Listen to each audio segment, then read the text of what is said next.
I'm going to give the floor to Hermann Zambou, who is our director, our Alberta director. He's going to present himself and also does the recognition line. Thank you very much, Christelle.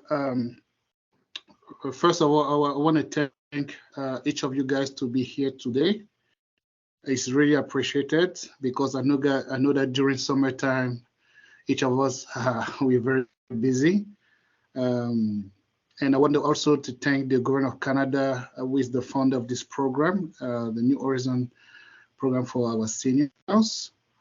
So who is Hermann Zambou? He's a financial and taxes entrepreneur. So Hermann is an ambitious young Afro-descendant entrepreneur in the field of tax and finance.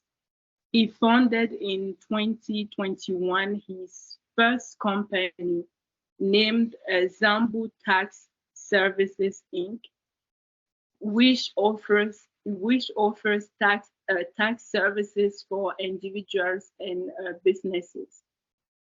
In the same year, he also created his second company called Zambou Network Inc., which will become a company that helps people build their credit score and have a healthy financial life.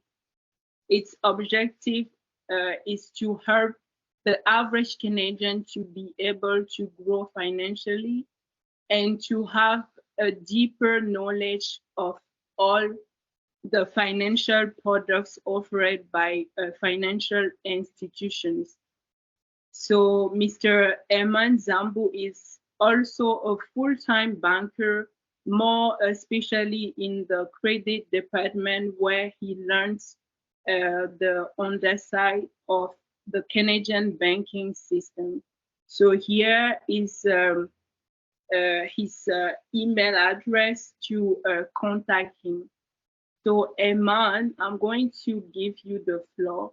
So feel free to share your content. Great. So thank you very much, Christelle, for your great introductions. Thank you very much, Hervé, and thank you very much to DDI for this invitation I just received from you to come and share some of valuable information with our seniors when it comes to their credit and basic financial knowledge. So usually when I do this type of presentations, I don't want this to be me only talking. I actually want to have some interactions with you guys. So there's going to be moments where I'm going to ask questions. Don't be shy. We just want to have a good moment today. And like Christelle said, I'm actually a full-time banker. So I work for one of the Canadian major banks. It's just that for certain confidentiality reasons, I don't want to name the bank. I also have a tax company, and I'm also promoting financial responsibility among the seniors, but not only among the seniors, but among any form of group age in the Canadian society. So today we're going to talk about credit. I just wanted to start with credit first because credit is something that we're all affected on. So I just wanted to share some golden knowledge on credit today. And we will finish with some financial tricks and tips for seniors, especially when we go at retirement.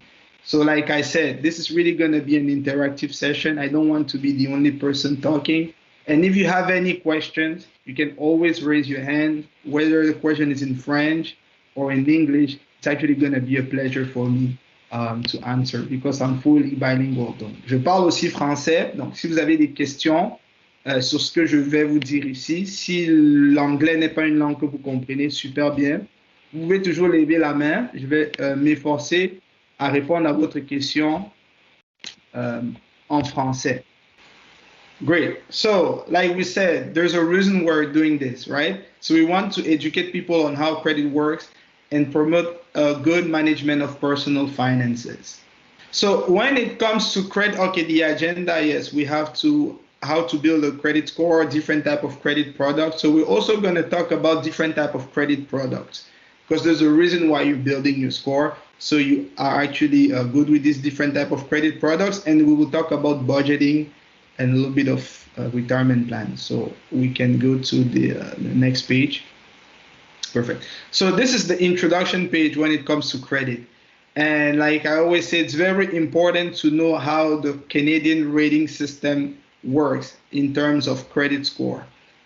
So, so first element here. So the credit score system in Canada, it goes from 300 to 900.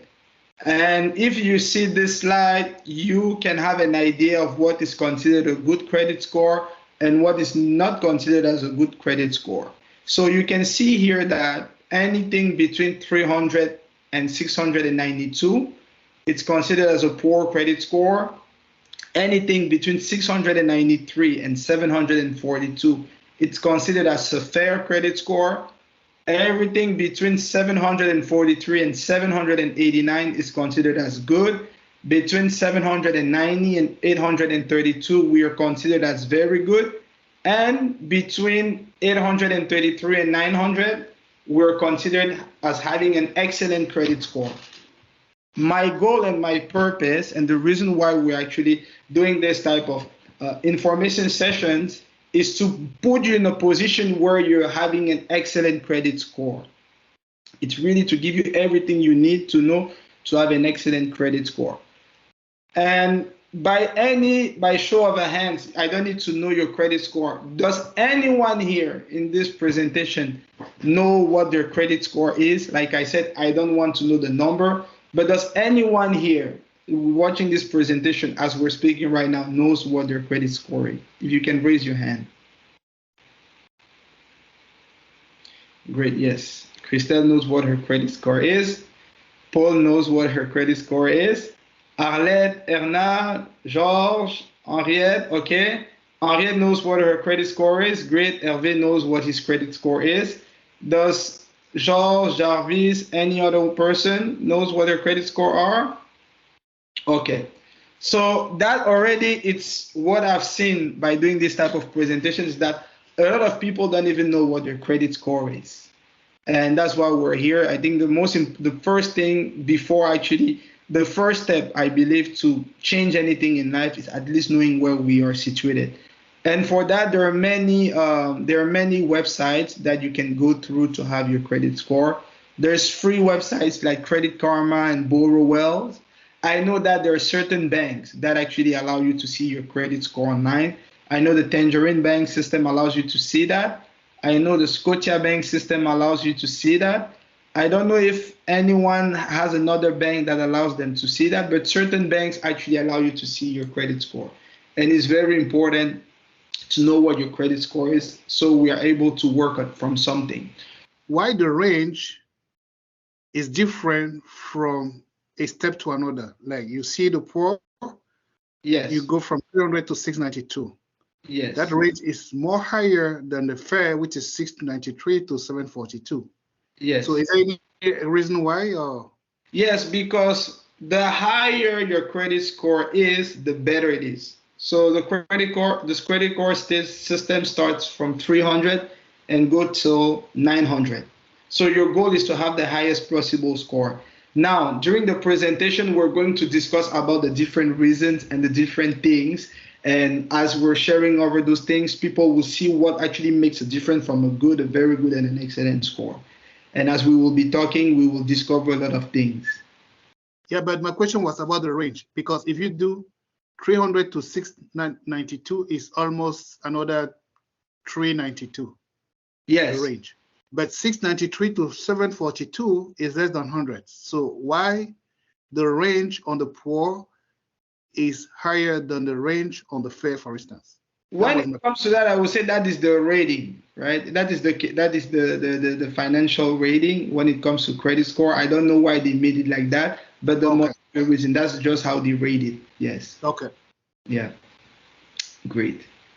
So let's go to the next point. Perfect. So this is a very, very interesting graph that actually shows us based on the average age for the average Canadian, what is the average credit score?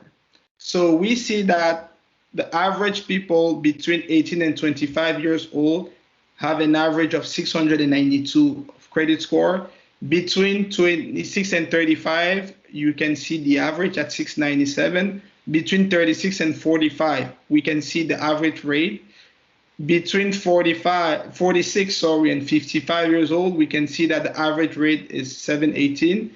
Between 56 and 64-year-old, we can see that the average rate is at 737. And for people that are 65 and over, we can see that the average rate is 750. Now, just before we go to the next slide, we actually saw on the system what was good, bad, or fair, or even excellent. So the average person between 18 and 25 has a poor credit score. So this is something very, very interesting. Between 26 and I'll also say 64 years old, if we go back to the other slide. So the average person between 26 and I would say maybe like 64-year-old has a fair credit score. Not good, fair. And if we come back to the presentation, and you can also see that the colors match. And the average person that's over 65 have an average of a good credit score. So my first question to you, why do you think that I would say the people between 18 and 25-year-old have a bad credit score in average? If anyone can just give your thoughts on that. Why do you think that people between 18 and 25 years old have a bad credit score? Between 18 and 25. Yeah, I would just say that they don't care about that, because when you are young, you don't even care about what is your credit score looks like. So yeah, that's my point of view. Perfect. And that is a very good point. We care less. It's more about partying and having fun than actually being serious on their credit. So Christelle, you also wanted to add something on that. Why do you think that the average person between 18 and 25 has a bad credit score? Even though you care, I mean, you're so young, you don't have like a paycheck.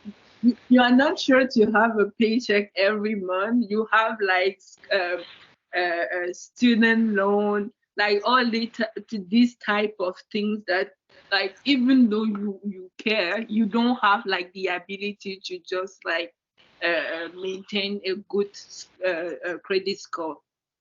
Yes, yes. So we see that the people between 18 and 25 in average don't have a very, very good credit score. Now, if I ask the question again, for those between 26 and 64, we see that their credit score is average. It's not good, but it's average. So Hervé, why do you think that people between 26 and 64 years old have an average credit score, knowing that they work, they have a job, right? Why do you think that these people have an average credit score? Fair, not even like good, fair. So Hervé, what do you say on that? Yes. Probably because they don't know how to manage it. They need, maybe they spend more than they earn. They spend more than they earn. They don't manage. Yeah. That's a good one. That's a good one. And Paul, you want to add on that? Yes, go ahead. I think it is just like the average age where you have like so much responsibility that you just try to manage your life. Like you take a new mortgage, you have children, like there is a lot of things going, even though you want to maintain a good credit score. It is just like it is life. Great. Yes, I see that. That's very good, Christelle. That's very good. I also see George wants to say something on that. Why is it that the people between 26 and 64? Yes, go ahead, George. So why is it that the people between 26 and 64 have a fair credit score? Je pense que il y a aussi une bonne tranche de cette population-là qui ne maîtrise même pas comment faire pour avoir un bon score de crédit. Je ne sais pas, un bon crédit. Je pense même qu'il y en a qui ne savent pas comment faire pour l'améliorer. Donc, qui fonctionnent comme ça dans le système, mais qui ne maîtrisent pas les tenants et les aboutissants, je pense. Great. So that's a very, very good answer George just gave. He basically said for those that are more English speaking that the reason why we see that people between 26 and 64 have an average credit score is because some of them are not fully equipped in terms of information on how to build a credit score. And that's true. That's true. And I think that for even every group age, that's one of the main reasons, because we think that if people were more informed, then they will do less mistakes and it will reflect on their score. And we see that the people that are 65 and more tend to have the best score average. So obviously we're working to change these numbers because we don't want people to have this type of credit scores. We want better credit score for our populations. So we can go now to the next point of the presentation. Now, this was just an introduction to what is happening right now in terms of average credit score in our Canadian population. Yes, Christelle, yes? Yeah, sorry, before we move, I'm just curious, like this graph doesn't have any reference. So is it something for a year, like, because I can imagine that it can be different from a year to another. Yes. Like now we are in a kind of recession, so I imagine how hard it would be to maintain like a good credit score depending of our group age. So I just wanted to know what year is that. Yeah, so to really answer to the question, this graph was taken from one of the major Canadian financial institutions. So it was not really based on a specific year. It was really based on an average, a gross average overall. So it's an overall statistic in Canada, then something based on this year to really answer your question. But working in the financial institution and in the banking world, I can tell you that I was doing credit application, and this is pretty much what I have sensed from the population. So this seems very accurate. So yes, just to answer your questions, it's an overall stat. So now this is the solution to the problem. So in the first part, we're talking about what is the problem. Now this is the solution. The first thing we all want to know here, and you can even take the picture of this slide because this is really going to be a summary of what we will be talking in the next few minutes. So here are the 5 factors that affect your credit score. Most people are not even aware of all this. So there's 5 things in the Canadian credit bureau system that will actually affect your credit score, and we will talk in depth of all those 5 things. So the first one is your payment history, which is 35% of your credit score. The second element that affects your credit score is what we call your utilization rate, which makes 30% of your credit score. Then we have your credit history, which is 15% of your credit score. We also have archives. We're going to talk about what archives are. That's 10% of your credit score. And inquiries. Inquiries also makes for 10% of your credit score. And what I really like with this is because the maths add up. If you even take your calculator right now and you do 35 plus 30 plus 15 plus 10 plus 10, you will get to 100% credit score. And as we will be talking, I want you to think about you and your credit score and really see if you were doing all this or you actually checked all this mark properly. Just really think about yourself and make sure, am I doing this well? Am I doing this well? Am I doing this well? So this will actually help you really have an idea of why your credit score is currently at what it is. So we will start with the first point and explain what payment history is. So your payment history is the most important part of your credit score. So your payment history, it's just to keep it simple, it's how you pay back your credit, how you pay back your credit, your credit card, how you pay back your line of credit.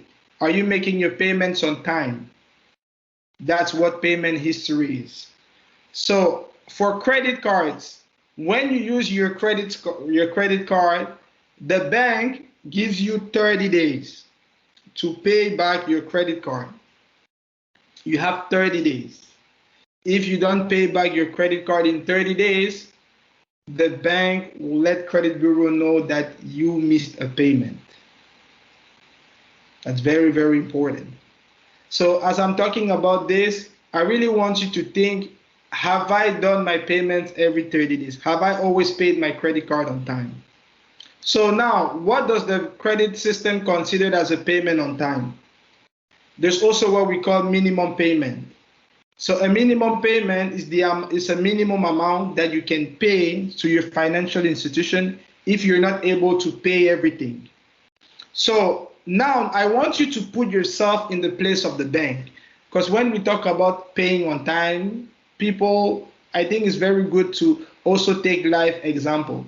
So I'm going to take here Paul, for example. So Paul, you can open your mic. Let's say we have here Arlette is your sister, and you have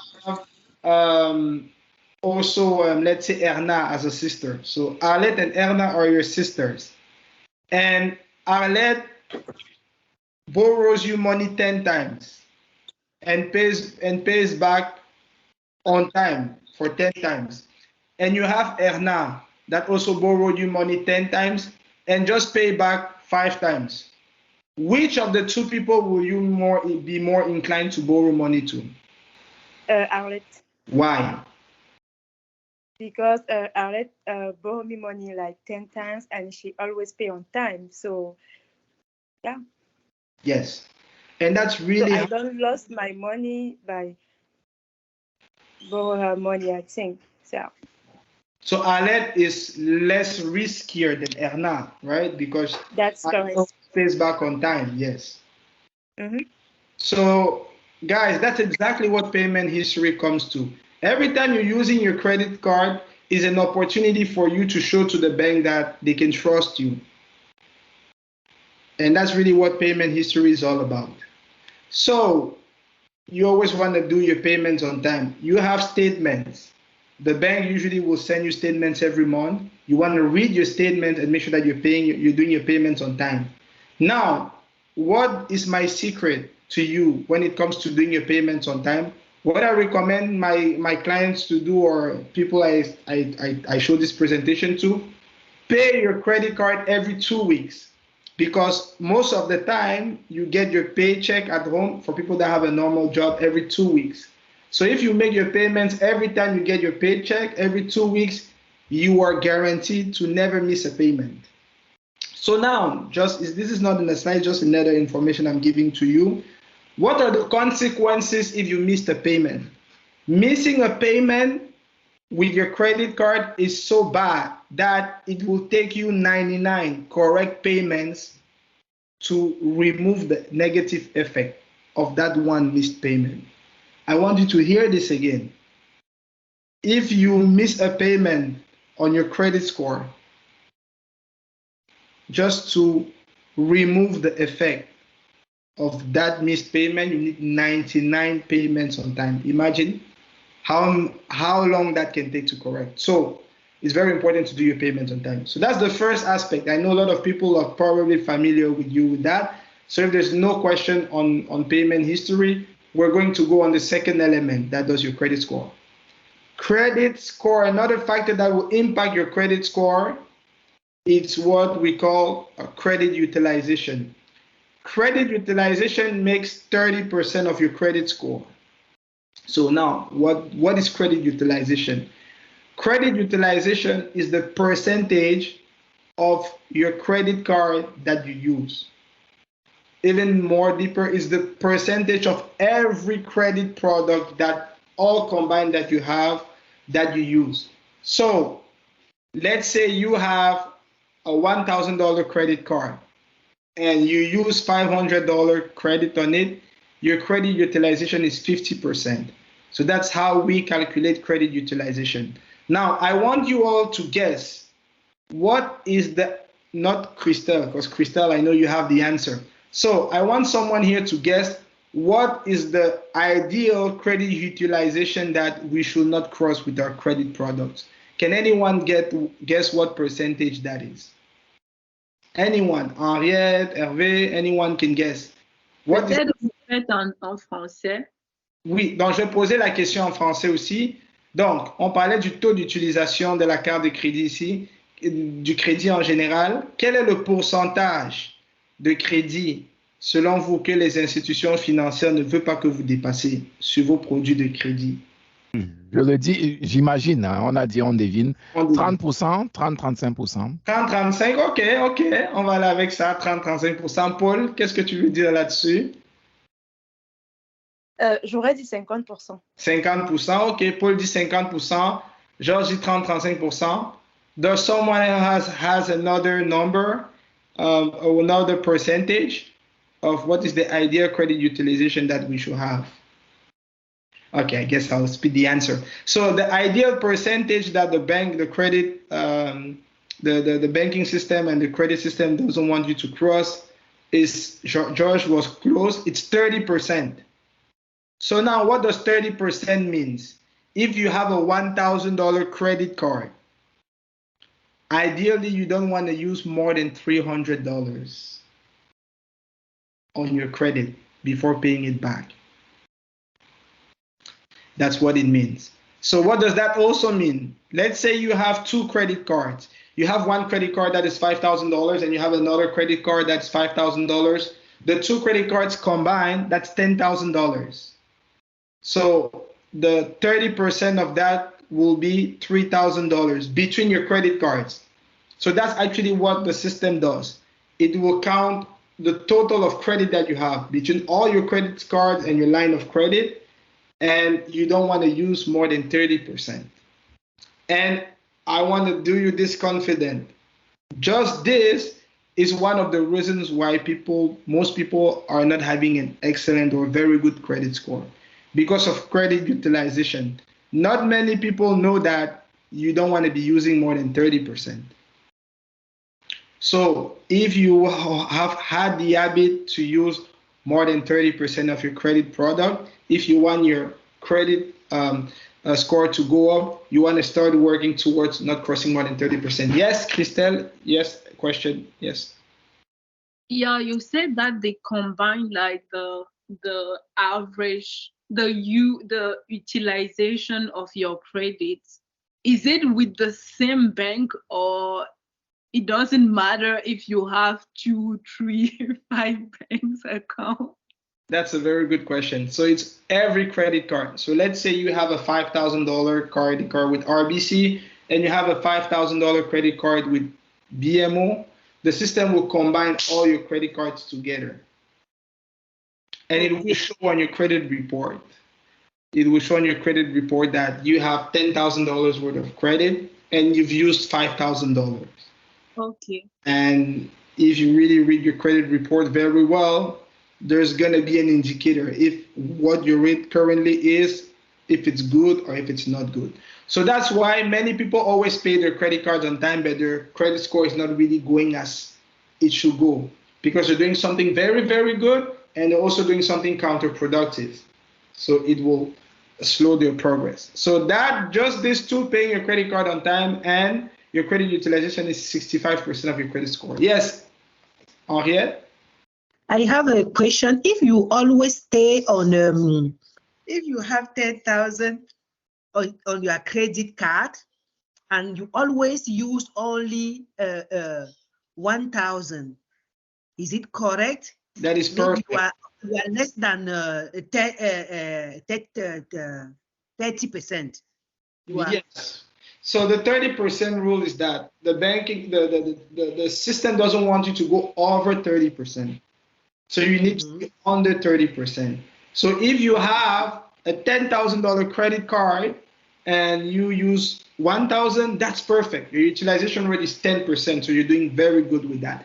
And that's also what, to follow up with your question, that's why when the bank makes you an offer to increase your credit limit, that is one of the reasons why I recommend people to accept the credit limit increase offer. Because the higher your limit, the easier it is for you to be under 30%. Yes, Arlette? So, please, Hermann, is the 30% for one cycle, or can I use 30%, maybe pay back the money, maybe within 2 weeks, and use again another 30%? Yes, yes. So when you pay back your credit card, your credit card is paid to zero. So it opens the room again to use again. Yes. So that's why we just want to make sure that as you're paying your credit card and putting everything, you're never over 30%. Always want to monitor that thing, and that will actually help you a lot. So just these two I just shared with you guys, that's 65% of your credit score. Now let's go to the next point. So how many days do they take to take it into account when you pay the credit card back? How many days? How many days? Good question. So if you are paying the credit card from the same bank, so let's say you have a credit card with CIBC and you have a bank account with CIBC. If you transfer the money from your checking to your credit card, that's normally approximately 24 hours, business hours. If you send money from another bank, so you have a CIBC credit card, but you bank with Desjardins, and you transfer money to CIBC, it's 3 to 5 business days because it's between financial information. So that's also very, very good to know. Yes. So it means that once the money is put back on the credit card, so you have to wait maybe another 5 days if you pay from another bank to use the money again. Yes, yes. Okay. And it's also important, if you're paying from another bank, actually calculate, because I had situations where people had their payment due, let's say on the 30th, and they made the payment, let's say on the 29th, and it reported as a missed payment because the time that the system processed, the payment was not into the credit card. So you always want to make sure that your payment goes in the credit card before the due date. So you also want to be doing those calculations. That's why I recommend clients to do payments every pay. Because if every 2 weeks you're paying your credit card, regardless, you know that you're doing your payment on time and you're resetting your 30% room quicker to even do more transactions. Yes, great. So now, Christelle, we can go to the next point. So this one is 15% of your credit score. So this is credit history. So what is credit history? With credit history, I will take an example, and I really want you to participate.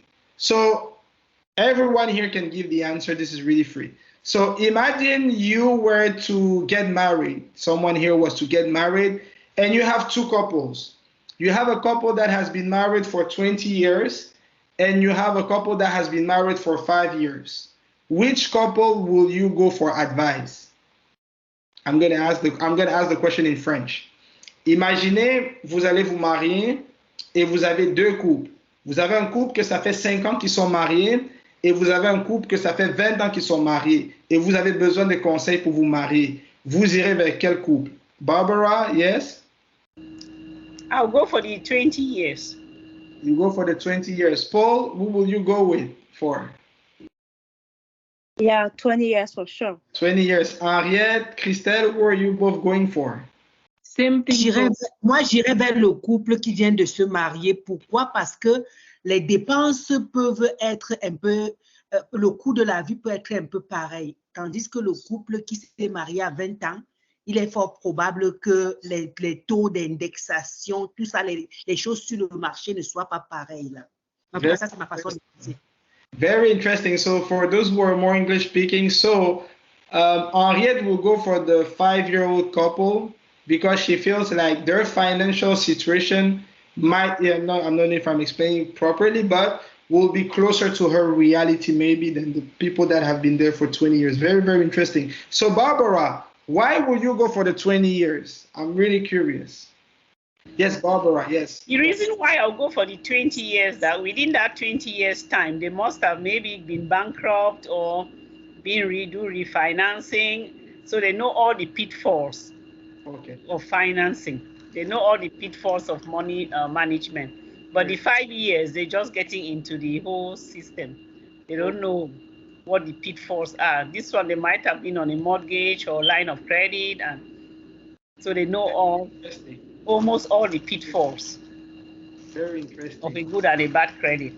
Very, very interesting. And Christelle, you said 20 years. Why 20 years?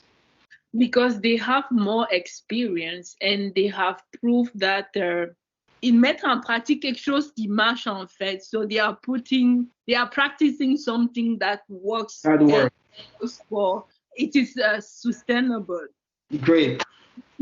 Nice. And Paul, you said 20 years. I'm curious to know why 20 years? Yeah, so actually they said everything 20 years, first of all, for the experience. Yes. Okay, because I mean they learn from each situation regarding the life. I mean, if the life is increasing or decreasing, things like that. So Yes. 20 years for the experience. Yeah. Great. So now I'm actually going to throw the answer at you. So yes, so that's how the bank sees. Most of you guys were on the right direction. So credit history, you understand why I took this example, is basically for how long have you been holding your credit card? For how long? So basically the average age of your credit. Because someone that has been using a credit card and paying it on time for 7 years has a better credit history than someone that has been paying the credit card for 1 year. History basically shows to financial institutions that over time, you are someone that, like a lot of you said, have proven more. You have proven more over time that you are worth credit. Because the main idea here of credit is you proving to financial institutions that you deserve credit and you deserve more. So 50% of the credit score is your history. So what now is the average history age? I will throw this answer to you. The ideal average age for your credit history is 7 years. So let me explain this. So let's say you open a credit card on 2020. Your peak history with that credit card will be on 2027. So that's the ideal credit history. Now, one of the mistakes that a lot of people do when it comes to credit history is that some people will open a credit card, keep it for 5 years, and because they spoke with an agent over the phone in the bank and the person was not nice to them, they don't like the bank anymore, what happens? They close the credit card. So what happens when you close the credit card? You close all the history that you have built with this credit card. So now let me take you a practical example to see you how to explain to you how bad that is. Let's say you have 2 credit cards with 2 banks. Okay. Let's say you have 2 credit cards with 2 banks. Yes. So you have one credit card that you have been holding for, let's say, 10 years. And you have another credit card that you have been holding for 4 years. So you have 2 credit cards. Your credit history in the system will be the average of the age of all the credit cards, which is going to be 10 plus 4 divided by 2. So your average here, it's 7 years, which is nice, which is very nice. A 10-year credit card and a 4-year credit card. So now let's say that you have a problem with the bank that you have the 10-year credit card with, and you decide to close it, and you say, I will close that bank, I will open a new one. What will happen just there? You will close the 10-year credit card, you're going to keep a credit card that has 4-year-old, and you will open a credit card that has 0 years. So your new average now becomes 2, because now you have 2 credit cards in the system. And what will happen, all the 7 years of credit that you have, the 10 years, sorry, of credit you have built with the older card, it will be wiped from your credit bureau. And in many situations, you're going to lose points on your credit score. So if I have an advice for you for this topic, I know there's definitely going to be questions here. Never close credit cards that you have held for a certain amount of age. Never, never, never, never. Because you're just going to ruin your credit history and you have to rebuild a new one from scratch. So yes, I see Barbara and Henriette. So we'll start with Barbara. Questions? Yes, Barbara, any questions? Yes. So if you have a credit, like you say, credit history, yeah. What if you're not using credit card? Do you build your credit history? Let's say you only have one credit card with the bank and you've kept it for so long without using the card. Does that affect is that credit history or not? You need to use it. But on the system, it will still show that you have a credit card. But let me tell you, Most credit cards, it's even impossible to keep a credit card for 7 years without using it.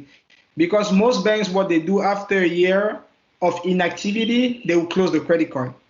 So it's impossible for you to keep a credit card for 7 years without using it. You want to be using the credit card and building history with it. Oh. Yes. So if you close your account with the bank, with that particular, let's say I have an account with CIBC. Yes. And their credit card. So I close the account with CIBC. I can still keep their credit card and be using it so as to build the history. Yes. Yes. Okay. Yes. And that's a very good question she just asked. Je vais dire l'information en français pour les francophones.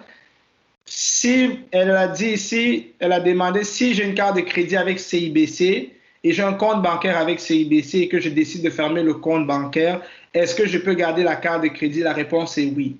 So you can keep the credit card and just close the bank account for your credit history. Yes, Henriette? J'avais une préoccupation.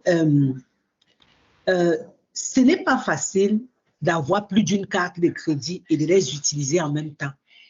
Parfois, on est mélangé. Et lorsque la banque propose la carte, parce qu'on est allé prendre des services et ils nous imposent, parfois on prend parce qu'on veut facilement être capable de régler des choses avec cette institution, peut-être qui vend des fournitures ou bien des meubles, ainsi de suite. Ils ont parfois des cartes de crédit. Quand tu arrives, on te propose. Alors, j'aimerais savoir, cette carte de crédit qu'on a, mais qu'on n'utilise pas régulièrement, c'est-à-dire l'historique mensuel dessus n'est pas aussi énorme que la carte de crédit qu'on a et qu'on effectue régulièrement nos achats. Quel est l'impact sur notre historique de crédit? Okay. Je vais prendre un cas concret. C'est une carte de crédit, peut-être que quand moi je vais à Costco, c'est en ce moment que j'utilise. Il n'y a que des transactions, par exemple, de Costco. Je le fais Costco 2-3 fois par mois ou une fois. Or, tandis que j'ai une autre carte, par exemple, de CIBC, que je fais presque tout dessus. Les transactions dessus, ça peut être plus de 12-13 par mois. Alors, je veux savoir quel est l'impact de la carte que j'utilise moins sur mon historique de crédit. OK, OK. Donc, au niveau de l'historique tout court, ce qui est important ici, ce n'est pas trop le nombre de fois qu'on utilise la carte, mais c'est l'âge que la carte elle-même est là. Parce que tantôt, Barbara a posé la question, si je garde une carte de crédit pendant 7 ans et que je n'utilise jamais, est-ce que je vais quand même avoir un historique? La réponse à sa question était non. Pourquoi? Parce que lorsque vous avez une carte de crédit, si vous faites 1 an sans l'utiliser, beaucoup de banques vont juste fermer la carte de crédit pour inactivité. Donc, au niveau de la compétence de l'historique, il est question de conserver sa carte longtemps et de faire quelques petits achats pour cette compétence-là uniquement. Maintenant, le nombre de fois qu'on utilise la carte de crédit va avoir un impact plutôt sur la première compétence, qui est l'historique de paiement. Donc, est-ce que vous payez à temps? Okay. C'est plus là que ça va avoir un impact. Mais au niveau de l'âge de la carte de crédit, ça n'a pas trop un impact ici. Parfait, merci. De rien, de rien. Moi, je vais garder ma deuxième carte. Yeah. And for those who actually don't understand French, so I'm just going to try to reframe her question. Her question was, let's say I have a credit card and I use it, but I don't use it as much, versus I have a credit card that I use constantly for the same amount of time.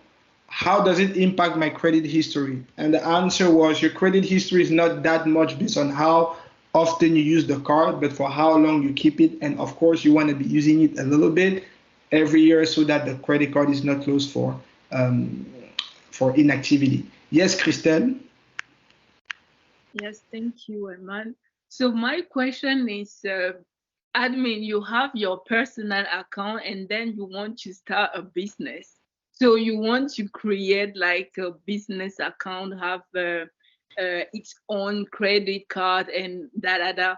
Does this will influence your personal credits and all that stuff? Yes. The question to that answer is yes. I don't want to go too deep on that, but yes, because even if your company tax-wise it's a legal business and another entity, when it comes to credit, only human beings have credit score. So the bank will endorse the credit rating of the company on you. So let's say you have DDI and you decide to open a credit card for DDI, the bank will go based on your credit score to see if we need to give the credit to the bank, to DDI. So that's another reason why it's very important to have a credit score, just to make sure that anything that can affect, that can be any inquiry that can be made on you, it's coming when the credit score is solid. So yes, it's based on you, not based on the company. Yes, great. So now we are sitting on 80%. We had payment history, always paying on time. We had credit utilization, not more than 30% of your credit. And now we have 15% of keeping your credit card, not closing your credit card. So that's 80% of your credit score. Now the next 10%, so it's only 20%, is your archives. So I'm quickly gonna go over archives, and if you are doing your stuff properly, you shouldn't be affected by this, but I need to talk about it because it's something that happens. So archives is your record. If you have ever been in collection, or if you ever did bankruptcy, or certain debt consolidation sometimes can affect your archives. So what is bankruptcy? I will explain bankruptcy in simple terms. You have, let's say, a credit card with the bank, a $10,000 credit card with the bank. You decided to book a trip to visit a family member in Alberta. And you, for certain reasons, you lose your job and you're not able to pay back the credit card. So what certain people will do, they'll go and write off bankruptcy. So bankruptcy allows you to be discharged of the debt. So you're basically giving up on the debt.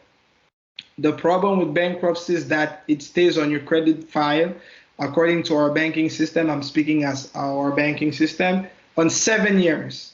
So when you do bankruptcy for 7 years, you cannot get credit anymore with our banking institution. Maybe certain banks have other rules, but let's just keep it as a general rule here, 7 years.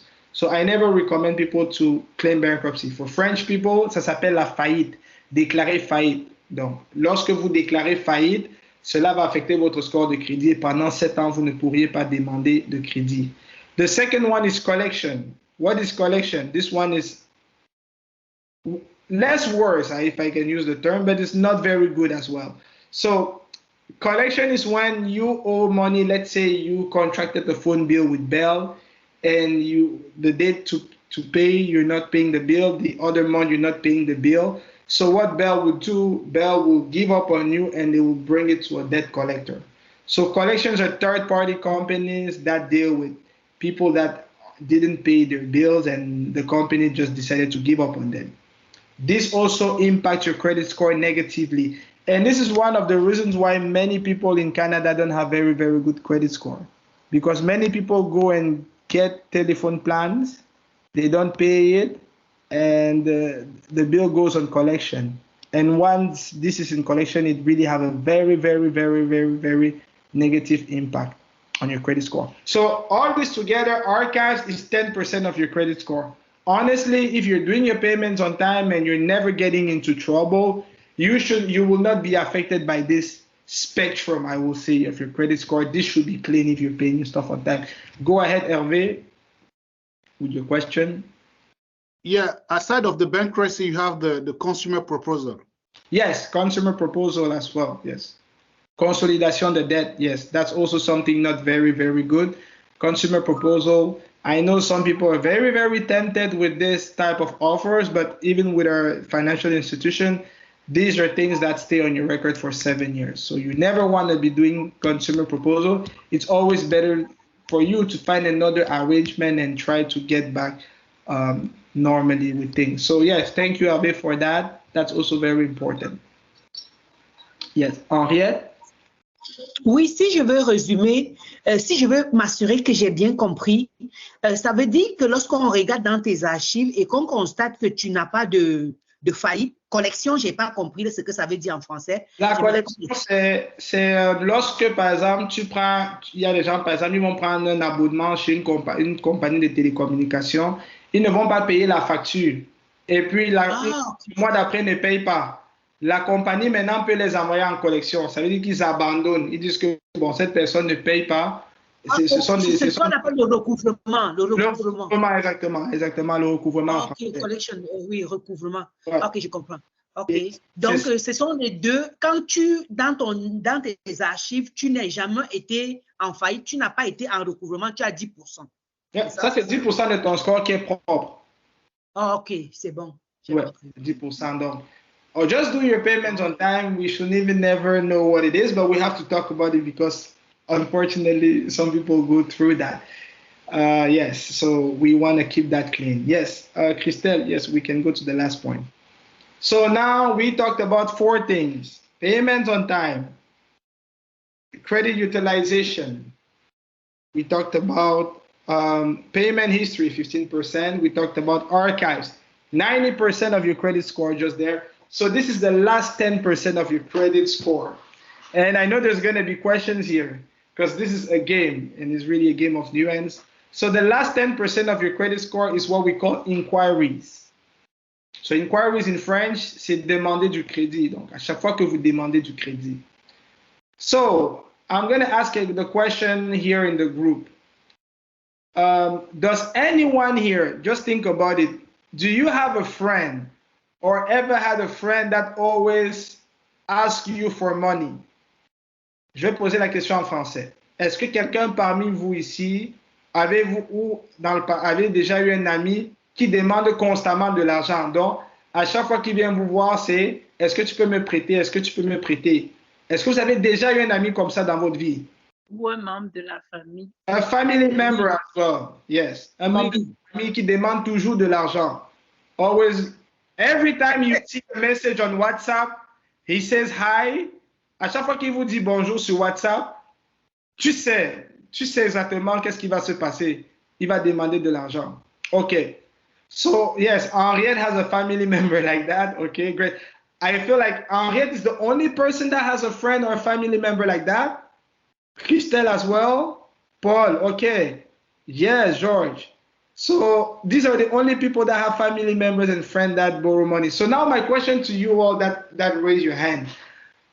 Do you like having these people around? Est-ce que vous aimez être en présence de ces personnes? Speak freely, open the mic and just give your thoughts on this type of people. How does it feel? Comment ça fait en présence de ces personnes? No. No? Okay. We don't want to have these people around. On ne choisit pas ses amis et bon, quand on connaît quelqu'un, on vit avec lui tel qu'on le connaît. Voilà.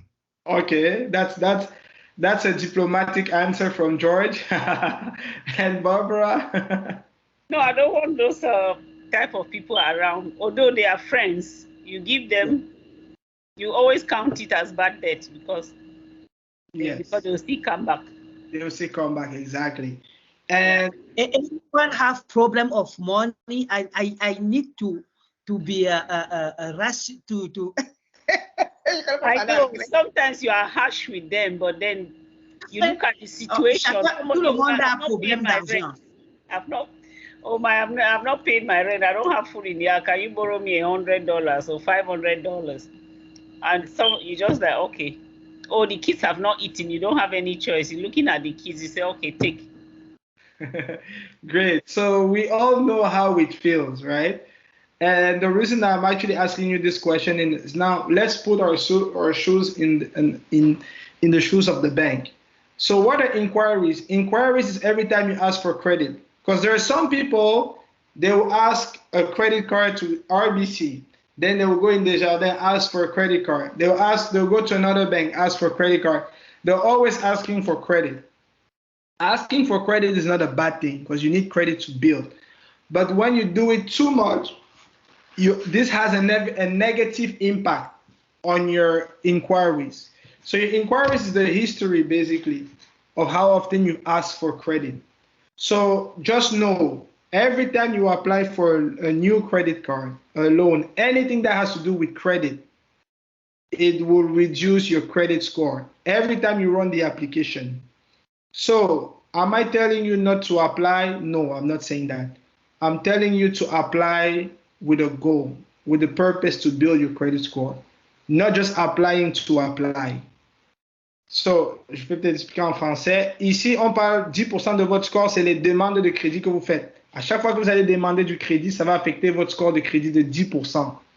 Mais ça compte pour 10% de votre score, pardon. Et à chaque fois que vous faites une nouvelle demande, ça baisse votre score de crédit parce que ces enquêtes de crédit font perdre des points. Donc, je ne suis pas en train de vous dire de ne pas demander des cartes de crédit, mais de le faire avec l'intention de bâtir et avec modération. Yes, go ahead, Barbara, with your question. So how often can you request do an application for a loan? Once in a year, once in 5 years, so as to keep your credit? Because you say the more you make an inquiry, the more it reduces your credit score. So how can you advise us how often we can apply for that? Okay, that's a very, very good question. My question to that question will be, what is the reason? What is bringing you to borrow money in the first place? What is the reason? Are you, let's say every year, why will someone ask for a loan every year, for example? Because some people ask for a line of credit. Some people ask for a line of credit. So by asking for line of credit, maybe they give you line of credit, you have overdraft and all that. Yes. And you exhaust them, so you go back to ask for more. Okay, let's pause there. Let's pause there. I like this example. So I hope everybody really understood Barbara where she is. She said you already have overdraft, you have lines of credit, you have exhaust all you had. Now you want more. So Barbara, just think about all the different points we go through together. Do you think that someone that has already exhausted all their credit cards and line of credit should go for more credit? No. Exactly. Because they have already damaged their utilization rate. And that is not good. So for a person like that, they need to readjust and not just live off credit and re-understand why they're doing everything and restructure themselves. Because they're just getting more and more in trouble. And people that do that are the people that down the road will claim bankruptcy because it's just too much. They get fed up. They say, okay, I file for bankruptcy. So that's why we're trying to reverse that.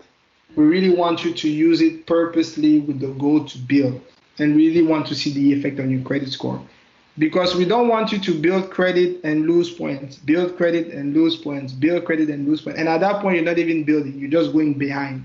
So I recommend for that person not to do even an inquiry, to plan. So let's say you are a normal person.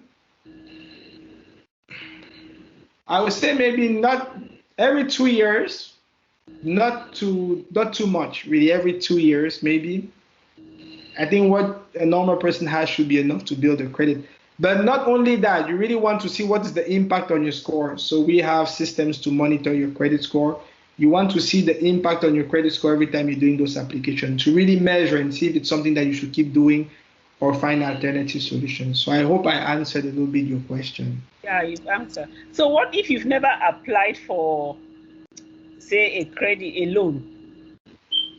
Does that help in your credit?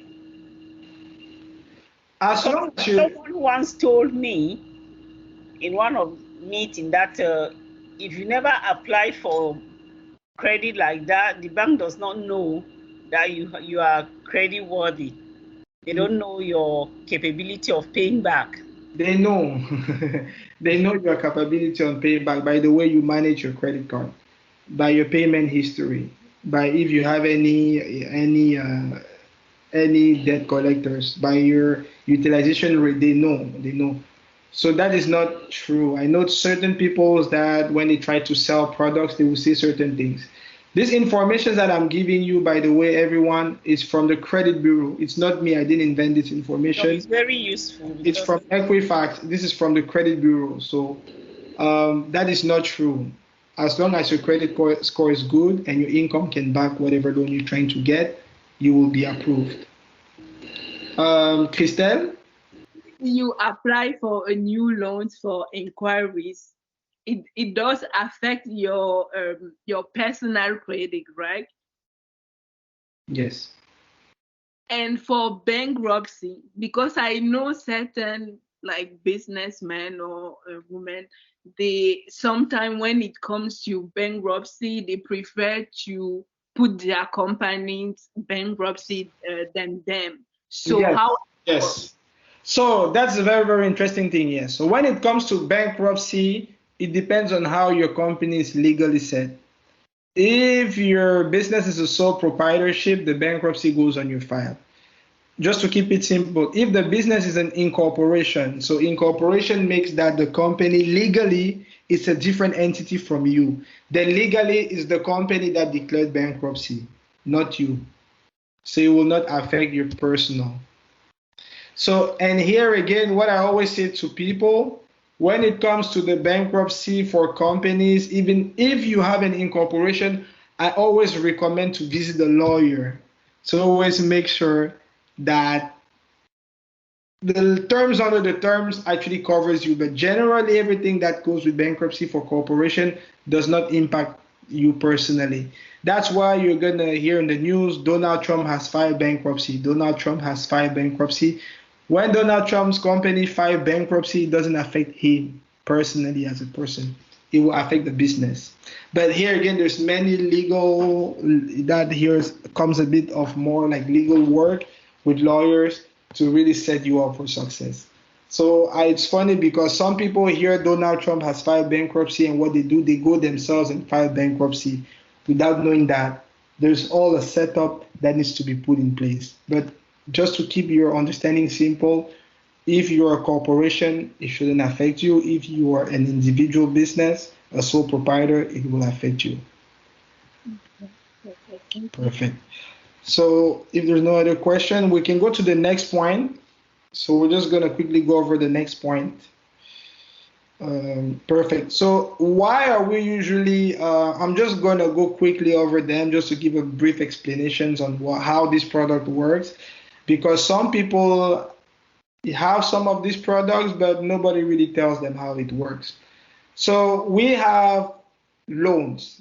Loans is, I call them, it's a big family. So we have mortgage loan, so mortgage. We have car loans, we have student loans.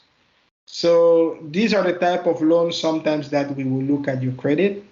Then we have credit cards. We have 3 big companies with credit cards: Visa, American Express, and MasterCard. Visa, MasterCard, American Express, depending on the company you work with. So usually credit cards have interest rates around 20%.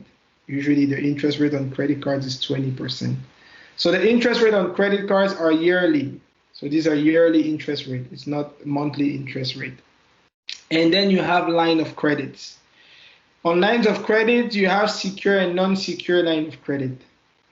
What is a secure line of credit? A secure line of credit is a line of credit that the bank will give you, but it will not be based on your personal credit necessarily, but be based on assets that you have with them as to back it. For example, if you have a house, the bank may offer you a secured line of credit based on the equity of your mortgage. Now, in French, some people call that ligne de crédit hypothécaire.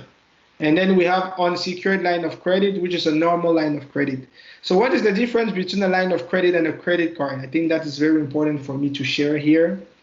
So when you have a credit card, remember I told you earlier that the bank gives you 30 days to pay it back on time. You have 30 days, but if you actually have 21 days to pay back your credit card with 0 interest. So when you use a credit card, the bank will give you 21 days to pay back with 0 interest without getting charged interest. When you use the line of credit, usually the interest rate on the line of credit is lower. I actually will say around 10%, just to keep it simple, based on the prime rate and everything that is attached to it. Usually when you will use a line of credit, the interest rate will start calculating immediately. So what I recommend clients usually to do is, it's good to use a credit card when you're doing everyday purchases like gas, food, bills, because you already have the money aside for it. But when you're doing major things like renovation, trips, things that will cost you and that will take you more time, it's better to use the line of credit. because the interest rate is lower and it's better to carry a long debt over time on the line of credit.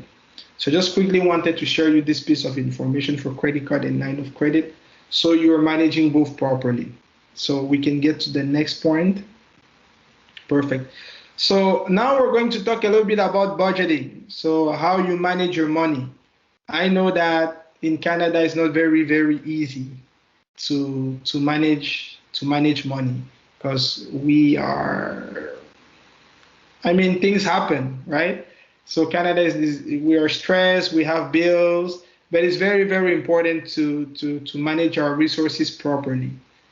And especially knowing that we have sometimes people that are over 55, it's very, very important to do this money management rules.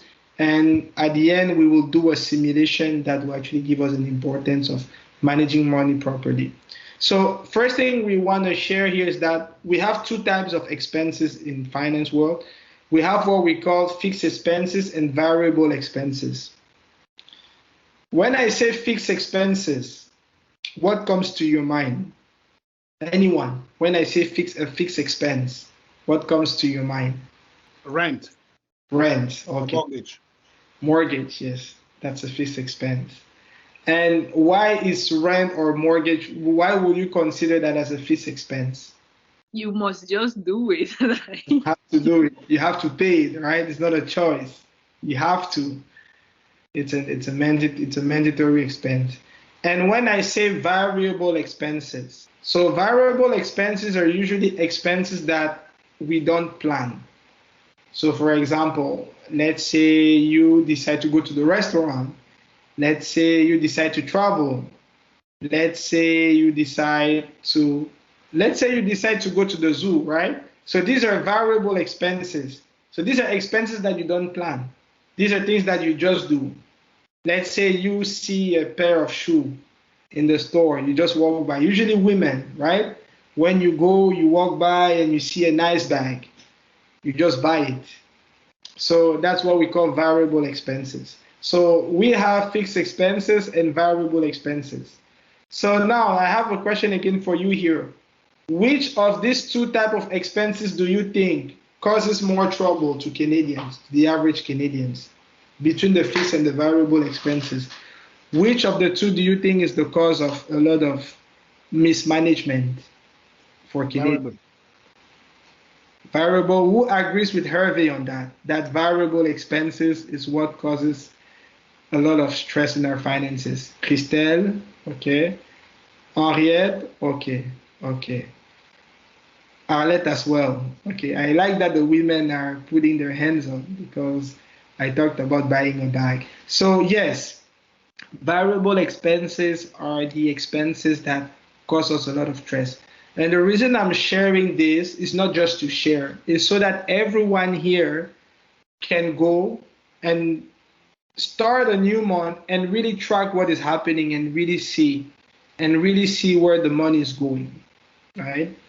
And we have a rule in finances is you don't want to spend everything that you earn. So raising your hand here on the chat, who actually spends all of their income every month? Just raising your hand. Who spends everything? So they make, let's say, $3,000 a month, but everything goes out. Who here? Okay, so everybody is saving. That's great. So that was really where I wanted to bring you guys, is that saving is very, very important. We're going to discuss why it's important to save. So there's the 90-10 rule and there's the 80-20 rule. The 90-10 rule says that you want to be saving 10% of your income. So let's say every month you make $3,000, you want to put $300 on the side at least. And there's the 80-20% rule that basically says that you want to be saving 20% of your income. So saving is very, very important. Who here saves more than 10% of their monthly income by the raise of the hands? Who here in this chat can say that they save more than 10% of their income? Great. So we will understand on the next slides why it's very important. My goal for you is to get to the 20%, and we will discuss a little bit why we need to start saving a little bit. We can go on the next slide. So this is how our saving bucket should look like. So the goal is not just to save 20% to save 20%, but the 20% needs to be directed somewhere. So we have emergency funds. So emergency funds is money that you have. Let's say there's something unexpected that happens, health problem, anything like that, right? Who here has an emergency fund account, an account that they have in place for emergency by the raise of the hands, that they have set aside? Let's say something happens, they can pull off. I mean, I'm gonna raise my hand. I have money set aside from emergency. Who here in the chat also has money set aside for emergency?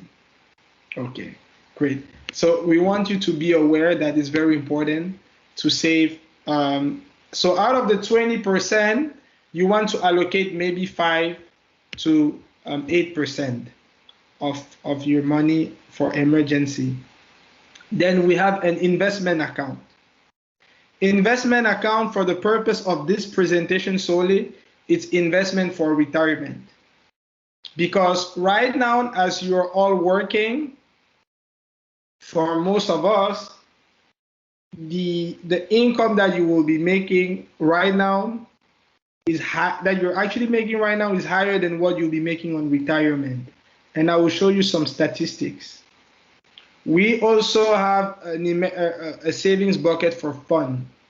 So we want to discipline our variable expenses through this bucket for fun. So we want 2 to 5% of our money to be allocated for fun.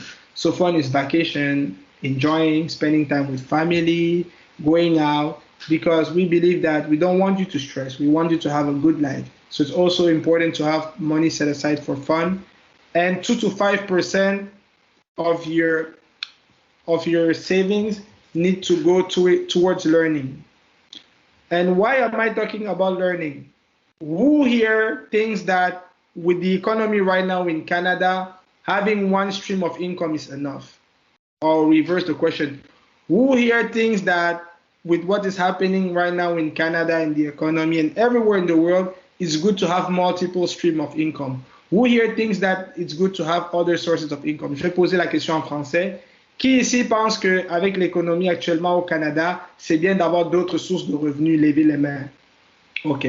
Donc, juste 3 personnes pensent qu'il faut avoir plus d'argent. OK, 4. Donc, la moitié des autres personnes, ils sont corrects. Great, great, great, great. And it's true. C'est très important d'avoir d'autres sources de revenus. Et pour générer ces revenus-là, we have a learning bucket, 2 to 5%. When I say learning, I'm not telling you to go and get a bachelor. I'm telling you to go and learn a new skill that can give you more money. There's many things there that you can do on the side, aside from your job, that can give you more money. That is a little course, that is anything, that is any activity that you can learn to make more money. And 2 to 5% of your income needs to be allocated there. Because we are going to do some maths, some mathematics here, and it's very, very important. Donc, il faut avoir un bucket, une partie de notre argent doit aller là pour mettre de l'argent de côté, pour apprendre de nouvelles compétences, pour avoir un revenu additionnel. So we can go to the next point. So I'll put my energy here on retirement. So this is the average pension that the average Canadian will make. I mean, that is very, very recent, when they get retired. Donc, je vais expliquer ça en français. Le Canadien moyen reçoit pour pension ici en moyenne $717.15. Who here thinks that $717.50 is enough in Canada? I'm gonna ask the question the other opposite way. Who here thinks that let's say $20 is enough per month? It's not enough, sorry. Qui ici pense que $720 par mois comme revenu de retraite n'est pas assez? Levez la main. So raise your hand if you think that $720 a month is not enough. So only 4 people think that $720 for retirement is not enough. So Arlette believes that $720 per month for her will be enough at retirement. Great, great, yes. So, I mean, we all agree that $720 is not enough, right? So, I am going to show you one of the solutions to this problem. The average Canadian that decides to receive their pension, CCP's Canadian Pension Plan, at 65 years old will receive $717. And for those who delay and decide to receive it at 70, will receive $1,000 a month. And here again, that's not enough. That's not enough. So we will see. Yes, go ahead, Henriette. Yes. I think that Quebecois pupil can receive the retirement pension to federal retirement pension and Quebecois retirement pension. If you have work, you can have c'est quoi, Régie des rentes, RRQ. Yes. And Retraite Canada, Pension de Retraite Canada, so that if you have another régime, régime particulier, je crois que c'est ça, in the your organization or your employer, yeah, of your work, you can have 3 retirements. Yes, yes, of course. Quebec has its law, and there's also the Quebec pension plan and everything.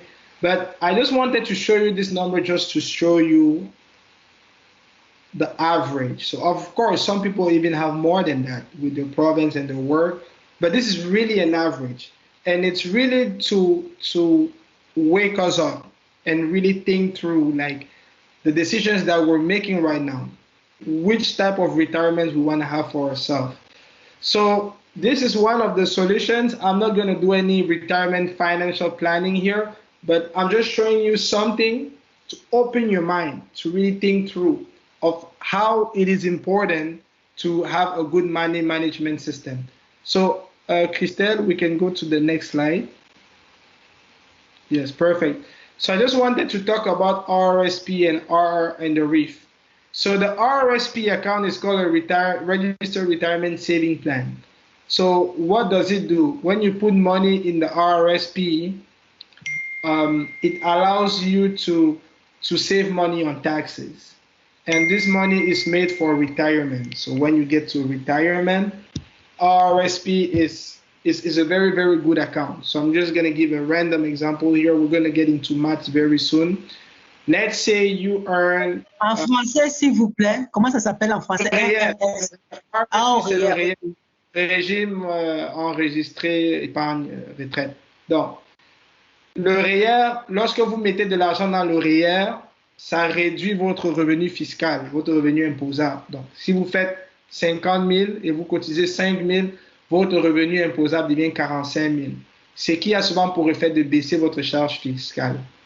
So, now, what usually happens is that people are stressed when it's time to take the money out. So I will just the Canadian system has something that we call the REEF.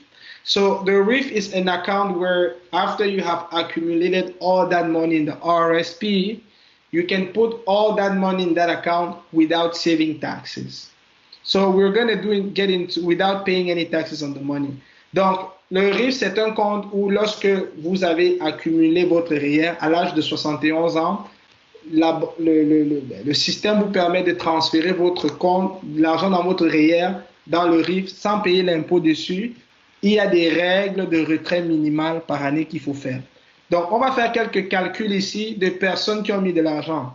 Remember, I said that you are saving some of your money. So let's do the math. Let's say you are saving, you're putting aside some money for retirement. Donc, on va aller au prochain point. Je pense que j'avais mis, I think I put a calcul. Yes, perfect. So investment for retirement. So let's say here that, let's say this is, I would say this is Hervé. So Hervé has a monthly income of $3,250 a month. And he is saving 20% of his income, right? So that is $650. And remember in the previous slide, I showed where the different buckets where Hervé can put his money into. And he is out of the $650 he's saving on the side, he's putting $200 a month on an RSP. And his initial investment on his RSP is $10,000. So we will calculate together in 15 years how much he will accumulate in his RSP. So, donc j'ai pris un exemple de quelqu'un qui fait $3,250 par mois, qui épargne $650 par mois et qui fait une contribution mensuelle de $200 par mois dans son REER et qui place un fonds de $10,000. Donc, en 15 ans, qu'est-ce que ça peut donner? Généralement, dans le domaine des investissements, 7 à 10%, c'est quand même assez raisonnable. Donc, on va dire qu'il a un taux d'intérêt, il a placé à un taux d'intérêt de 8%. So, we have a calculator here. I hope everybody can see the calculator. So, in the example, the initial investment is $10,000. So, where it says initial investment, you put $10,000. Where you see the 5,000, yes, 10,000. Mm-hmm. Interest rate, we're going to say 8% because we're trying to be very conservative and we don't want to take too much risk. Mm-hmm. So RIF in French is called FER, F-E-R-R, which stands for, yes. So the years, 15 years. 15? 15 years, yes. Okay.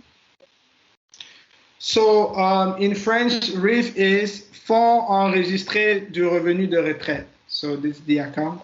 So for 15 years, monthly deposit, where it says monthly deposit, $200. So out of the saving he's doing, he's putting $200 aside. Perfect. So now let's do calculate. Perfect. So on the tableau, after 15 years, he will have $100,000, I think, something like that. So yeah, so after 10 years of doing that, he's not doing anything special. He's just putting aside some of his savings into an RRSP and investing it and keeping it into a RIF, FER in French. So after 15 years, he will have $102,000 aside, extra. So now let's go back on the slide. So let's say he starts doing that at 55. What I'm saying, and he decides to work until 70 because with the economy right now, it's some people have to work a bit longer. So let's say he came in Canada very late and he did what I'm saying. At 70-year-old, he will have another $102,000 aside for his retirement on top of this, right? So who here thinks that having another $100,000 on the side on top of this can be beneficial for their retirement? Just raising your hands. Who here thinks that another $100,000? Great. I think that most of us here will agree that having another $100,000 on the side that we can withdraw is very, very, very, very beneficial. So that is really the type of thoughts that you want to have. Now, if you are disciplined with your finances, everyone here is able to put $200 aside for their retirement, to invest on their retirement. So this is what I wanted to share with you. Now, of course, when it comes to retirement, there is many strategies that can be implemented, right? There's so many, right? And this is the moment now we want to start thinking about that. And I will end my presentation with a story. And this story, it's something that happened in ancient Egypt. So in Egypt, there was a king, I mean a pharaoh. So pharaoh is the king in the ancient Egypt civilization. And the king had a dream. And in the dream of the king, there were 14 cows. And there were 7 big cows, and there were 7 cows that looked really hungry and that were starving. And it was really a weird dream because in the dream, the 7 cows that were actually like healthy and big got eaten by the cows that were not in good shape. And that is really weird. I can't even imagine that because cows eat grass. So I can't even imagine a cow eating another cow. So just imagine that, right? And he woke up from his dream and he was trying to understand what the dream meant. And he was walking around in the country trying to see a magician that could explain the dream to him. And no magician was able to explain the dream. So there was a wise man his name was Joe. And Joe basically explained to the king what his dream was. And this was the explanation of his dream. He told to the pharaoh that the next 7 years in your country will be 7 years of prosperity. It will be 7 years of production. It will be 7 years of greatness. You are going to produce massive things. And after those 7 years, your country will go through 7 years of hunger, 7 years of tribulation. And one of the advices that the wise man gave him was that as you'll be going through these 7 years of glory, what you really want to do if you want to keep your country safe, put aside some of the resources that you have in place. So what they started doing, every time they will get food, everything that was produced, they will put aside for the rainy days. And because of that wise man, after the 7 years of glory went through, when the 7 years of hunger came, the country was ready. Because for 7 years, as they were producing, they were putting aside some goods to survive. And the reason I'm telling you this story is because I believe that our lives is the same. Just like Egypt, just like his country. We have years where we are young. We have years where we have strength. We have years where we're doing well. And it's our job, it's our mission to make sure that as we're producing income, as we're doing well, some people are actually, it's not like anyone here is doing catastrophic financially. We're thinking about putting aside for the years where we will not be as strong, right? Retirement is for everyone. And we really want to make sure that we have something in place for retirement, whether it's building your credit score, whether it's working on your finances, saving money for retirement, earning more income to have a good retirement. So this was my presentation today. I am really, really happy to have shared this time with you. So this is where everything ends. And if there's any questions, any comment, the floor is now open to everyone. We can share, we can come back on certain slides if you want. So my presentation ends here, and thank you, DDI, and thank you everyone for participating. The floor is yours. You can ask your questions.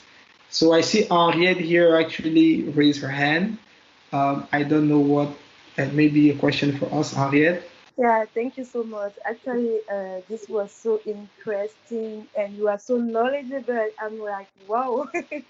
So my question right now is, why is it that important to take care of, how can I say that, to take care of, to learn more about the credit score and everything? So can we not live without credit, or is it not possible to live without credit? So that's a very, very good question. Of course, it's possible to live without credit, but my question here for you will be, how many people do you know that can pay a $500,000 house cash? How many people do you know that can do that, right? How many people do you know that can pay a car a $50,000 car cash, right? So unfortunately, we live in a country where everything is built based on credit because a regular income will not allow you to purchase some of these big things in cash. So the reason why you really want to build your credit is so that when you go with these financial institutions to get either a house or a car, first, you are not rejected, and second, you have the best interest rate. Because something that I didn't mention is that the better your credit score rating is, the lower interest rate you get from financial institutions. So that's why in Canada, everyone needs to build their credit score. And in retirement, it's even more important. Imagine you have a medical illness and your health system does not cover, because there are certain diseases that are not covered by our health system, right? You really want to be that person that's able to go and borrow money, right? So that's why it's very, very, very critical to have a good credit score. All right, thank you. And now, talking about retirement, according to you, what is the best age to start thinking about the retirement? I mean, I'm like, je vais dire n'importe quoi. I have like 22 years old. Can I begin and start thinking about retirement? Sorry. Yeah. So I will ask the question back to you, okay, so we can think about it together. Do you think that it's easier to prepare retirement in 10 years or it's easier to prepare retirement in 40 years? I would say in 10 years. So, donc c'est plus facile de préparer sa retraite en 10 ans que de préparer sa retraite en 40 ans? En fait, ça sera plus facile. Je pense que c'est plus facile de préparer sa retraite. Tu as dit 10 ans ou 40 ans? Donc, deux situations. Tu as une personne à qui on donne 10 ans pour préparer sa retraite. Il y a une autre personne à qui on donne 40 ans pour préparer sa retraite. Qui a plus de facilité? Celui qui a 40 ans parce qu'il a plus de temps. Exactly. So it's better to prepare earlier because if you start, let's say, working on your retirement at 55, you are stressed by the time. You have less time to do the right things. While if you actually start in your 30s and 20s, you have more time to do the right things and more time to save. Yes. Which is all right, thank you. And also my last questions for you will be, what will be your best advice for newcomers in Canada regarding credit product? Yes. So my best advice for newcomers will be to get a credit card. I know some people don't want to have credit cards. My best advice is to get a credit card and accept offers. So every time the bank gives you an offer, accept it and build it properly. Oui, merci. Je vais déjà te remercier pour la qualité de l'exposé. Hein. Vraiment, j'ai beaucoup appris. J'ai juste un détail. Je voudrais savoir si les cartes de crédit que nous offrent les banques, si elles sont gérées de la même façon que celles que nous offrent, par exemple, les magasins, je veux dire comme les Walmart Rewards. Est-ce que ça se gère de la même façon? J'ai un peu un souci à ce niveau. Merci beaucoup. Très, très bonne question. So the question in English, so if the credit cards that we get from stores like Walmart and Canadian Tire are managed the same way like the credit cards that we will get from banks in general, oui. Donc la réponse est oui. C'est la même chose. Ça a le même impact sur le bureau de crédit. Ils reportent au même bureau de crédit la façon que vous utilisez. Donc, que ce soit une carte de crédit de Walmart, une carte de crédit de DD Visa, c'est la même chose. Il faut les utiliser avec la même précaution. So to answer the question, yes. So credit cards that we receive from stores like Walmart and Canadian Tire are the same like the credit cards that we receive from banks. So we have to manage them as well as the ones that we receive in the bank because they all report to the credit bureau. Yes. And Arlette? Yes. So, Herman, tout d'abord, merci pour ton exposé. Merci parce qu'on a appris beaucoup de choses. And my question would be, if you decided to withdraw money from the RSP, maybe before, I think there is il y a comme, comment dire, on choisit une période de cotisation, je pense. Si on décide de retirer de l'argent avant la fin, c'est-à-dire avant l'échéance, je crois, est-ce que au niveau des impôts, on sera pénalisé ou est-ce que comment ça se passe en général? Oui, so I'll reframe the question in English. So it's asking if I withdraw money from my RRSP before the end of the contribution period, will I be penalized? Will I pay tax on the income? So the answer is yes. La réponse est oui. Donc, si tu retires l'argent de ton réel, tu vas payer la taxe sur ce revenu-là. Et non seulement tu vas payer la taxe, mais tu vas avoir utilisé un espace que tu ne pourras plus utiliser. Parce qu'à chaque année, le gouvernement te donne un certain espace de montant que tu peux utiliser pour contribuer au réel. Et quand tu utilises un espace dans le réel, tu ne peux plus le réutiliser après. So I wanted to thank you first, Herman. It was very informative. And also thank you all guys for being here. Bon weekend. Happy weekend to all of you. Thank you. Merci beaucoup, Herman. Merci. Merci.